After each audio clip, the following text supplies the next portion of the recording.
at Metropole TVKE across all your social media platforms. My name is Simba Elijah Charles Kiaga. Welcome to your economic review this morning. Let me take time to introduce the panel that is joining us this morning for the entire of our conversation. Let me start with MELODIE NDANU, who's the research analyst at GENGHIS Capital. MELODIE, good morning. Welcome to Metropole Television. Good. Now, let's also welcome GABRIEL MWENDWA to the conversation. GABRIEL, good morning, sir. How are you doing? Good morning, Simba. How are you doing? I'm good, man. Happy to see you. GABRIEL is an investment associate, Horizon Africa Capital. We're also joined by ODHIAMBO RAMOGI, economic analyst and CEO, ELIM Capital. Mr. ODHIAMBO RAMOGI, good morning, sir. Good morning, Simba. Good to be here. Good to see you, sir. All right, let's introduce that major talking point this morning. Now, the Central Bank of Kenya, CBK, has now indicated that its quarterly credit officers survey report that lenders were able to grow profits in the first 6 months of 2021 due to the improved quality of the loan books, which, according to the regulator, is an indication that the economy is slowly recovering from last year's woes. Now, the data indicates that banks raked in a record 96.4 billion in profits before tax in the first 6 months of this year, and what the regulator said acted as the clearest indication that the sector was coming out of the hold of the coronavirus pandemic. The data further shows that gross earnings jumped 61% compared to the same period last year, with a current figure of 94.4 billion, higher than the 85.8 billion recorded in the first 6 months of 2019. The regulator has also put the capital adequacy ratio for the sector at 18.9% from 18.52% in June 2020, 4 points above the statutory requirement of 14.5%. This is the bank's market performance. At the Nairobi Securities Exchange has hit a 12-month high Tuesday of 4,075 points after the banking quarters and Safaricom pushed the investors' world to a record high.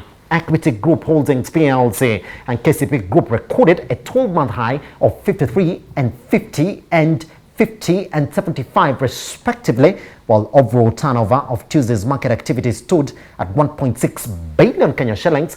Now, speaking on the development, NSC Chief Executive Officer Geoffrey Odundo noted that the soaring market activity is an indicator that the companies listed at the exchange are slowly growing. Fantastic. Now, this, because we don't have the late result that came in from the Cooperative Bank of Kenya that has posted a 7.1 billion shillings profit, 7.4 billion shillings profit. We do also have equity that gave us 17.1. We do also have Stanbic also that posted profits as well. Today, we do expect KCB to also give us those results for the first 6 months over this year. Let's jump into that data this morning so we can look at where we are before we cross over to our analyst this morning. You can see in terms of gross non-performing loans, you can say all the way from March to May it has been on a downward trend. That is some of the factor that was also noted by that report by the Central Bank of Kenya. Let's cross over to the next data set that we have for you this morning. Let me just say that if you look at that data we're showing you here this morning, in terms of gross deposits, gross loans, and profit before tax, everything is pointing northwards all the way from January 2021 to May 2021. Everything northwards. All right, let's cross over to the next data set this morning. In terms of total assets, again, you can see all the way from January to May northwards as well. Cross over to the next data set we have for you this morning as well. In terms of liquidity, again, you can see that it's the same across the board, pointing northwards. All right, let's look at that market activity as well. You can see exactly how much of the banks, and they came at the back end of equity, even announcing that they're going to pay those dividends again this year. You can see that jump from 16th up to where we are right now in terms of market capitalization in the country. But you can also say that Safaricom has had a big impact on that as well. All right, let me cross over then this morning to Melody. This morning, Melody, when you look at that data, when you look at those profits for the first 6 months of 2021 that are even actually more than the first 6 months of 2019, is that an indication that indeed things in the banking industry are back to where they're supposed to be?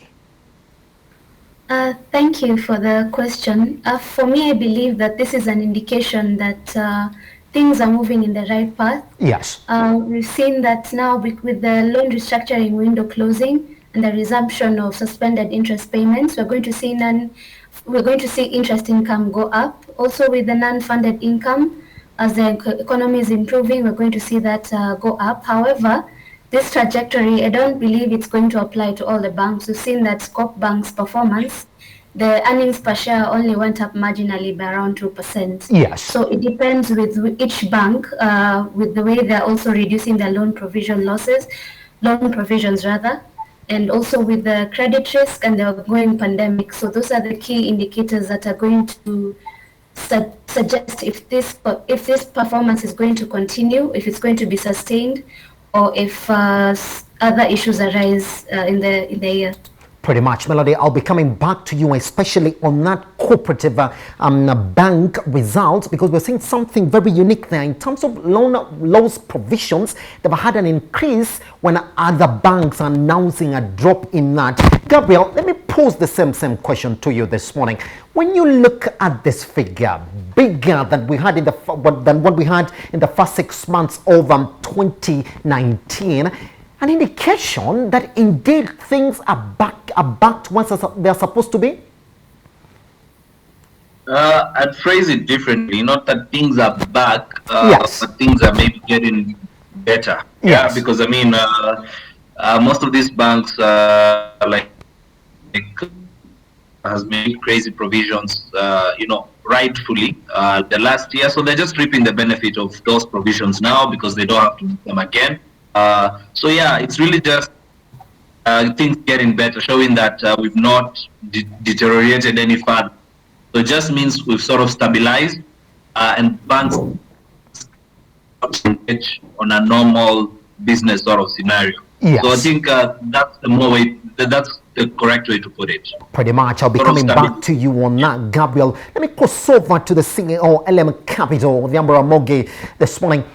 Yes, figures are looking good. Central Bank of Kenya is upbeat that indeed we are steadily growing. Are you also upbeat that indeed things are headed the right direction, as Gabriel is putting it this morning?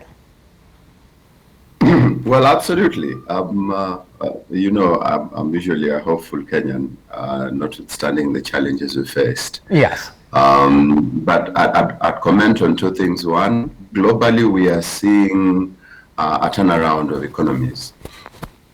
And this is perhaps occasioned by the fact that several efforts have been made by governments, by the private sector, just to survive the pandemic.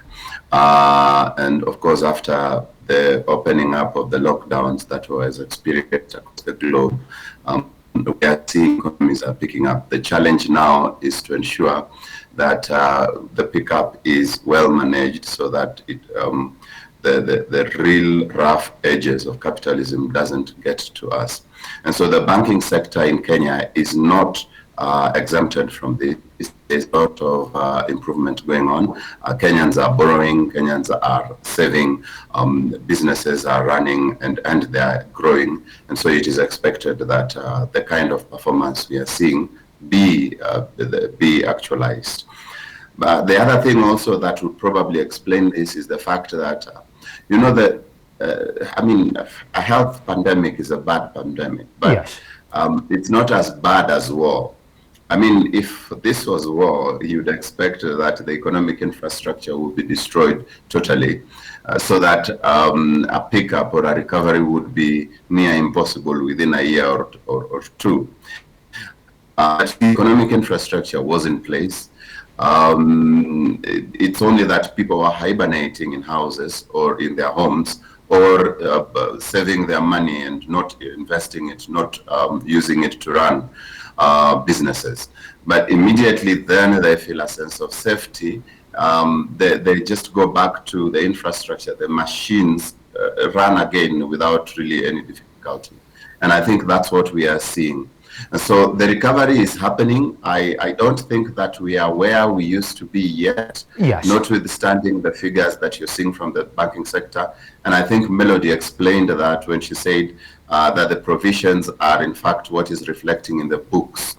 But in terms of economic performance and economic well-being, I don't think we are there yet. I think this will take a while, perhaps another year or two, before we can say we are where you used to be. But you know, even where we used to be is not a good place to take us, Simba. Back to 2019, you mean, there, isn't it?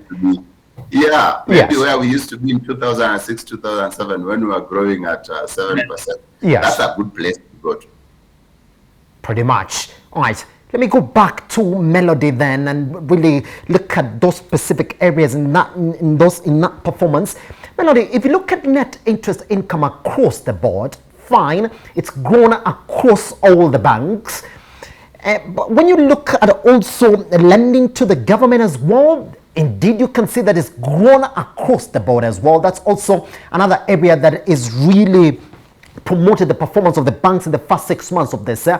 But let me be specific, Melody, on this. Cooperative Bank is a tier 1 bank. You'd expect that its result will be reflective of the other big boys in that tier 1 quarter, but it's not. If you look at their loan loss provisions, they've risen 2.2 billion to 4.1 billion. What is very specific about this performance, Melody? So I would say in the case for Cooperative Bank, yes, the loan book was quite affected by the delay in government payments, suppliers. So that's one of the key reasons they say that their loan book was affected. yes. Also, they give the loans to public servants, and the loans are based on check-off. So there's a time also, because of that delay in payment, it also affected the loan book as well, the asset quality. So the bank has been ramping up its provisions just to keep itself in a better footing in case the credit downturn continues. Yes. So that's why you see that these other banks had already increased their provisions before, and now they don't have to do it again, and that's why now they're reducing the cost through reduction of provisions. So for Cooperative Bank, it may take a while before they catch up to the other banking sector players. Pretty much. Melody, just before Simba, I jump to... Yes. I want to comment on the... You know, Cooperative Bank is a very conservative bank. Yes. Even in its approach and strategy. Yes. When the big boys were going regional, Cooperative Bank looked and said, all the best. When they were expanding countrywide, Cooperative Bank looked and said, you know, do your thing. But in terms of profitability, they were still at par. Yes. And so I would expect that even in their loan provision methodology, it will be very conservative in their approach. And so that doesn't worry me. I think it's still in the right track. Pretty much. All right. Since you own it, ODHIAMBO RAMOGI, let me also talk about that. If you look at the gross loans that have been extended to the economy across the banking sector as well, you will see that we've been on an upward trend all the way from January up to where we are right now. Are those banks now saying, maybe things are gonna get better, let's lend more? What we read into that trend of the ODHIAMBO RAMOGI? Well, two things. One is survival. You can survive 2 years without lending, but at some point you have to give out money for you to remain afloat. Yes. Otherwise, you are not in business. And so I think the first thing is having, you see, the bigger challenge is when the pandemic came around, we didn't have data. Yes. The 1920 pandemic or the 1918 pandemic was too far away. So we didn't have data. Now, 2020 gave us data to work with. 2019, out of 2019, also get that. So then you can on by January, then you can sit down and say, okay, this is how we performed. So it was not a zero-based case of that or a baseline to work with, and that baseline informed now the. Also, you realize that Kenyans were generally very averse to business. Yeah.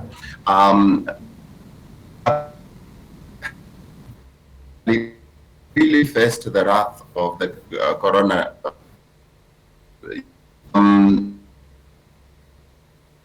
Fear is not there. You are seeing a lot of investment. You're seeing a lot of work that is going on. You're seeing a lot of bodies going on. And so the banks have to, behave in a way that to the economic activity that's going on. Yes. And so, yes, I agree that there's a lot of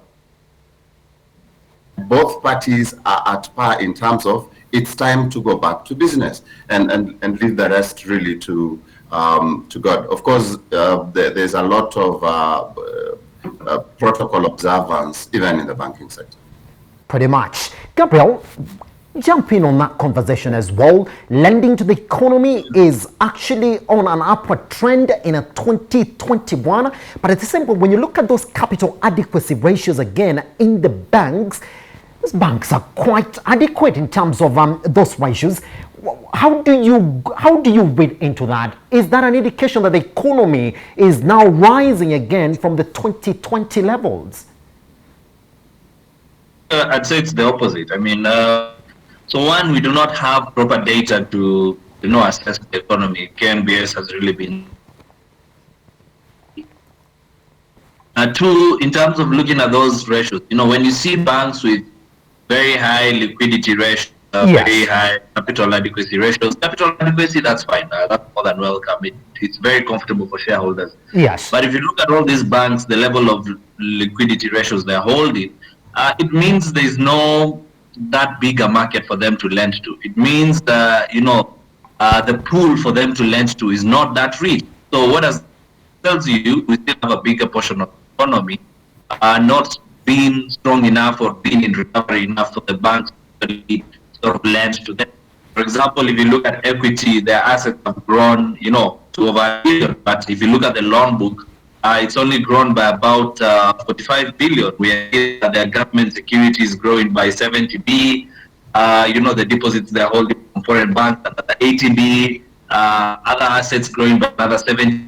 But when the loan book is growing by only 40 billion, vis-a-vis those other things, tells you that the pool of people they are able to actually lend to is still not that rich as they would like. Yes. So we still have quite a bit. We still have a long way to go in terms of getting to those situations whereby banks actually have to go look for money so that they can lend. Right now, banks actually have too much money and they're looking for people to lend to. So it tells you they're still very conservative, all of them, across the board. Pretty much. Just to mention on COP, I think COP last year, in terms of the provisions they made, they were actually lower. If you look at provisions versus the size of the loan book, they were lower by about 0.7% compared to the other banks. So I think that's why they continue to make provisions. So the other banks might have made bigger provisions last year, but COP maybe decided to just target them a long way. As you know, they got more information. Yes. Yeah. All right, Melody, let's go back then and ask the question, is this the return of the dividend season for majority of the banks in the country? We saw how it was last year. Some of them did not declare it at all. Equity went for 2 years without declaring it at all. They did announce now they plan to pay maybe 30 to 50% of their profits as a dividend. Stanbic has reinstated it. We're waiting for other banks again to come in and tell us exactly how they view the dividends this year.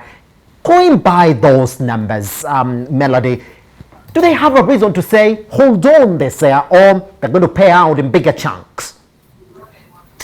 From what we've seen from the current bank releases, I think this is a strong indication Yes. that dividends will actually be paid. Because banks last time they had tried to buffer their capital levels by withholding this income, but withholding these dividends. But because now the banks are performing better, we expect that the boards of management will propose dividends. Though we also have to remember that they have to get approval from the CBK Yes. before paying dividends. That was the provision that was given last year. Yes. So it will all depend on capital adequacy levels. Pretty If much. they have enough capital in hand, I'm sure that they're going to, or rather, I'm confident that they're going to pay dividends. Going by this report that the CBK is giving us that's given us this week, Melody, it looks as if they're going to approve because they're saying, well, things are steadily going back. That's according to the CBK. Yes. Fantastic. I'll be coming back to you on that as we clear. Gabriel, is this the return of the dividend season? I mean, there's some banks which, whether they like it or not, they have to pay this time around, like Equity Bank, and Cooperative also have to correct that 1 shilling per share. Yeah, I think it's the banks that are paying pre-2020 now have no reason to not pay. They maintain profitability. Capital adequacy is okay. Yes. They're still making good money from those bills. So they let them give shareholders some. Pretty much. All right, ODHIAMBO RAMOGI, dividend season returning this time around? I look forward to it. I smiled when Melody mentioned that because yes, I'm really looking forward to the dividend season coming back to the market. Yes. And I think it's time. The profitability that we've observed, the reports by the CBK,